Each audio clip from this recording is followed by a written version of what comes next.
नमो लोये सवसाहूणम् येनात्मा बुद्धतात्मैव परत्वेनैव चापरम् अक्षयानन्तबोधाय तस्मै सिद्धात्मने नमः। 29वें नंबर का श्लोक था जो अपन ने पढ़ा था। क्या था 29वां? मूढ़ात्मा यत्र विश्वस्तस्ततो नान्यद्भयास्पदम् यतो भीतस्ततो नान्यत् अभयस्थानमात्मनः। मतलब जो मूढ़ आत्मा है वह वहाँ विश्वस्त है जहाँ पर डर ही डर है, जहाँ पर कुछ भी विश्वास की जगह नहीं है। और जहाँ पर विश्वास किया जाता है, जाना चाहिए, जहाँ पर सुख का स्थान है, वहाँ से क्या है? डरा हुआ।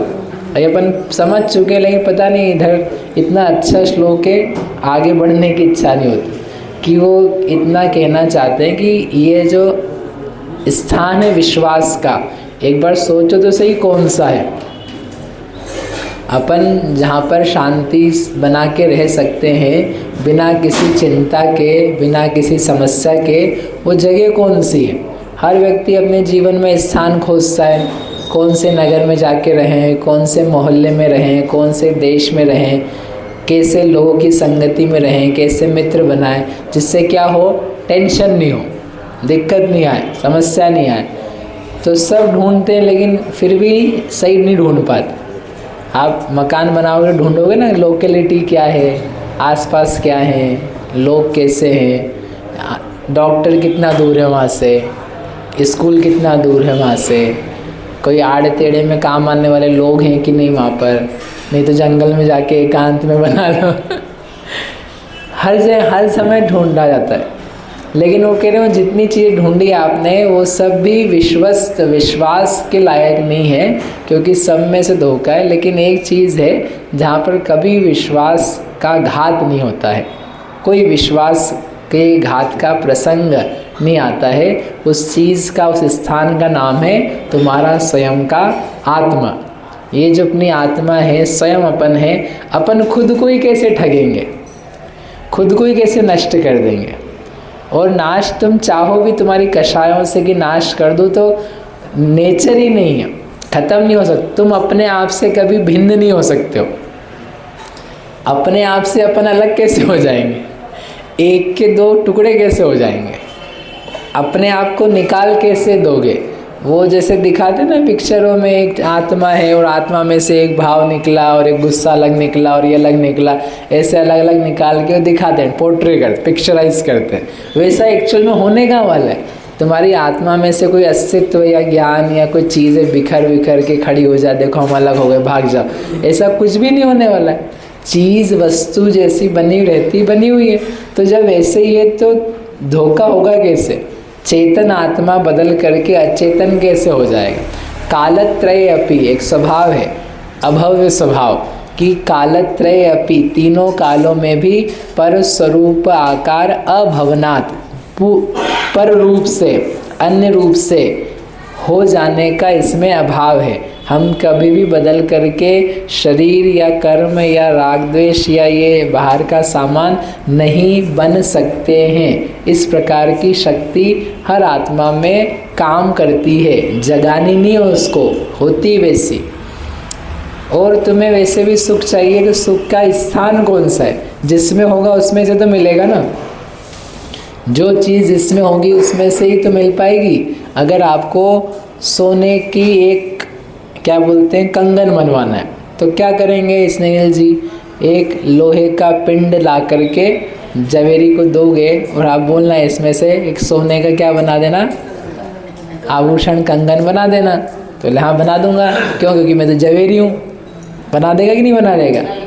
ज्वेलर आदमी का काम ही क्या है? सुनार है उसका नाम, काय के आभूषण बनाता है? सोने के। तो आप उसको दे दो क्या लोहा, तो बनाएगा कि नहीं बनाएगा?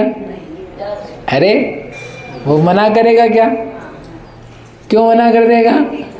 लोहे का। तो आप उसको बोलना अरे तुम तो क्या हो, सुनार हो। बना दो, तो बना देगा कि नहीं? योगेश जी समझ में या नहीं समझ में आया? लोहे के से लोहे का आभूषण बनेगा और स्वर्ण होगा तो उससे स्वर्ण का बना। बोले भाई बनाता हूँ मैं, लेकिन स्वर्ण में से ही स्वर्ण का बनाता हूँ, लोहे में से स्वर्ण का बनाने का काम नहीं करता हूँ। अगर ऐसा काम आता तो दुकान अभी तक खुली थी ना रहती, कहीं पहुँच जाता, ऐसा जादू होने लग जाता। तो जिसमें जो होता है वही तो निकलेगा।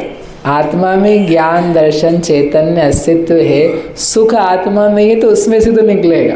विश्वास अस्तित्व का होता है, विश्वास बने रहने का होता है, विश्वास इस बात का होता है छोड़ के नहीं जाएगा। तो यही तो चीज़ है जो छोड़ के नहीं जाती, इसी में से निकल के आएगा अस्तित्व और सुख, इसलिए कोई डर नहीं रहता। लेकिन आश्चर्य ये है कि यह व्यक्ति यहाँ से भीतः अपनी आत्मा के अनुभव से क्या है, डरा हुआ यानी नहीं ये नहीं करना, ऐसे करेंगे तो सब छूट जाएगा, भोग छूट जाएगा, मज़ा छूट जाएगा, घर छूट जाएगा, पैसा छूट जाएगा, खाना पीना छूट जाएंगे, बच्चे छूट जाएंगे, जो आप बता रहे हो वो करेंगे तो सब छूट जाएगा।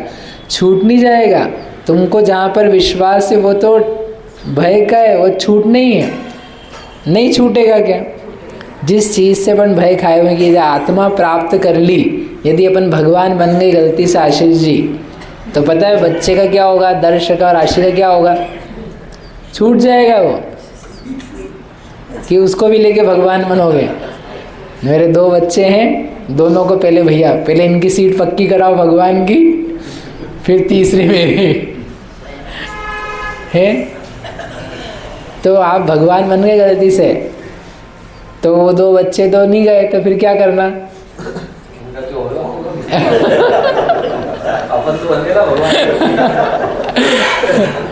कितना अच्छा बात है कि भाई अपने को बनना है, वैसे भी किसी को बना नहीं सकते हो। अगर बना पाते तो महावीर स्वामी अपने को छोड़ के तो ना जाते, इतने दुष्ट थोड़ी ना है। बनाने की व्यवस्था हो पाती तो इतने अनंत भगवान हुए, वो क्या निर्दय हैं क्या, उनको भी दिख रहा है सब लोग दुखी हैं परेशान हैं, चलो इनको भी क्या बना देते हैं, एक जादू की छड़ी फेरते हैं और सबको भगवान, छुट्टी, सबके गरम गदम। ऐसा कोई नहीं कर पाता, किसी के बस की नहीं है, भगवान के बस की भी नहीं है। तो जबरदस्ती वो तो सब होते ही है, ऐसा छूटते ही है। तो आत्मा को प्राप्त किया जाए, लीन हुआ जाए, अनुभवा जाए, इससे बढ़ कर के दुनिया में कोई अच्छा काम नहीं है, कोई बढ़िया विश्वास की और दूसरी जगह नहीं है, और इससे बढ़ कर के आनंद नहीं। सबसे ज़्यादा आनंद यदि दुनिया में कहीं है तो उसको कहते हैं आत्म अनुभव, अपनी आत्मा में लीनता। तब तो अपन भगवान के पास आते हैं। भगवान क्या कर रहे हैं, आत्म अनुभवन, आत्मलीनता, आत्म ध्यान, शुद्धोपयोग, स्वसंवेदन, आत्मा का अनुभव। उसके अलावा बताओ क्या काम कर, अपन इतने सालों से भगवान के पास आ रहे, तो भगवान ने क्या काम कर दिया ऐसा, क्या काम करते भगवान मामा, कुछ करते, वही रोज आओ, शाम को आओ, हाथ पे हाथ, वही आके यहाँ के यहाँ देखो, चाहे बम्बई के देखो, चाहे हैदराबाद के देखो, विदेश में भी चले जाओ, विदेश जाने दो, विदेश क्षेत्र में चले जाओ जहाँ साक्षात शिव मंदिर भगवान है, वहाँ जाके देखो तो वहाँ के भगवान तो हाथ उठा करके और किसी को हाथ पकड़ करके कुछ तो करते होंगे। महावीर स्वामी के समो शरण में गौतम स्वामी ने दीक्षा ली, उनके पहले शिष्य थे कौन, गौतम स्वामी। तो जब वो आए तो भगवान नीचे उतरे, उनका हाथ पकड़ा, उनके बाल खींचे, ऐसा सब किया होगा ना। दीक्षा ऐसे तो देते हैं क्यों जी, ऐसे ही किया होगा ना। तो वो दीक्षा कैसे लेंगे फिर उनसे, वहीं बैठे बैठे अच्छा मंत्र बोल दिया होगा, ठीक है तुमको हम संस्कार कर दे रहे, कर लो ये सब काम, कुछ तो करा होगा ये सब। गौतम स्वामी ने दीक्षा ली, महावीर स्वामी से ली कि नहीं ली, अरे उनसे तो ली, उनके शिष्य हैं। तो उन्होंने वहीं बैठे बैठे कुछ बोला कि नहीं बोला, मंत्रोच्चारण कुछ ही नहीं बोला, वो तो देख कर उन्होंने खुद ने ले ली। मतलब वो ऐसे व्यक्ति के लिए भी नीचे नहीं आए कि अरे मेरा नाम फैलाएगा, ये प्रवचन यही फैलाएगा तो ये अच्छा व्यक्ति है, इसके लिए तो अपन आ जाए। कहीं चले जाओ आप, भगवान एक ही काम करते हैं, क्या काम, लीन था। बोले मैं आनंद से क्यों छूटूं, मैं आनंद में लीन हुआ हूँ, इससे ही तो भगवान बना हूँ, तो इससे क्यों छूटूं। इससे बेहतर दुनिया में काम नहीं। दीक्षा देने में तो विकल्प है, बाहर है, दूसरे का कुछ करने का भाव है, न देना है न लेना है, न किसी को कुछ बोलना है, न आशीर्वाद न श्राप, न तेरा मेरा न कर्म, कुछ भी नहीं करना है। क्या करना है मेरे को, बस स्वसंवेदन, आत्मा में लीनता। वो भगवान बारंबार यही दिखा रहे हैं, यही विश्वास की जगह है, यही विश्वास की जगह है। इसी को देखो, हम भी इसी को देख रहे हैं, तुम भी इसी को देखो। हम तुम्हें देखें, तुम हमें देखो, ये भी नहीं करो। सब अपने अपने को देखो, अपना अपना घर नहीं देखो, नहीं तो वहाँ जा रहे हम। सब अपने अपने को देखो, ना ये चेहरा, ना ये रंग, ना ये चमड़ियाँ, ना इसका वज़न, ना इसकी हाइट लंबाई चौड़ाई, सब चैतन्य आत्मा को देखो। कैसे देखें, तो उसके लिए फिर आगे श्लोक है 30 नंबर का, आगे श्लोक है फिर 30 नंबर का। सर्वेन्द्रियाणि संयम्य स्थिमितेनान्तरात्मना यत् क्षणं पश्यतो भाति तत्तत्त्वं परमात्मनः। कि अब कैसे प्राप्त कैसे करें, तो अब वही डर वाली चीज़ आ गई। उन्होंने कहा संयम्य सर्व इंद्रियाणि, सारी इंद्रियों को संयमित करके। हाँ, तो आपने फंसाना चालू कर दिया ना, अच्छी अच्छी बातें कही करके। अरे फंसानी नहीं, वही जगह है। इंद्रियों को संयमित करके, यानी जो इंद्रियां फैले जा रही है, इधर उधर घुमाई जा रही है, लेके जा रही है। घोड़ा ना, घोड़े पे बैठ जाओ, चंचल घोड़ा, और लगाम आपके हाथ में नहीं है, तो क्या होगा। मैं तो घोड़े पे बैठा हूँ, मैं तो घोड़े पे बैठा हूँ, और बैठा रहे घोड़े पे, कहीं भी ले जाएगा। पद्म पुराण में कहानी है, राजा जनक थे, एक घोड़ा आया, बहुत सुंदर विशाल, देखा नहीं जैसे किसी ने, और नगर में उत्पात मचाया। लेकिन जैसे ही जनक की दृष्टि पड़ी तो वो शांत हो गया, और शांत होकर सब लोग उसको पकड़ के ले आए। बोले अरे ये बहुत अच्छा घोड़ा लग रहा है महाराज, आप इसकी सवारी करना। बोले ठीक है, रखो रखो, रख लिया। कई दिन उसको खिलाया पिलाया। फिर एक दिन का बोले चलो अपन भ्रमण करते हैं, तो बोले वही पूरा घोड़ा आया था ना बढ़िया वाला, वो ले आए, उसको ले आए।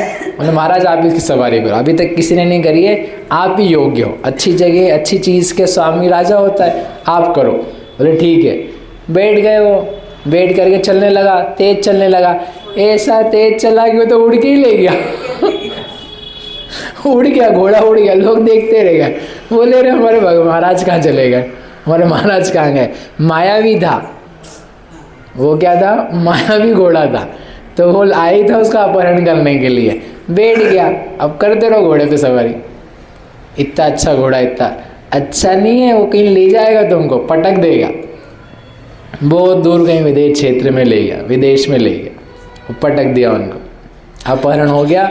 और वो लोग पता भी नहीं उन लोगों को कहाँ है। ऐसे ही आत्मा है, काय पे बैठ गया, इंद्रियों के घोड़े पे।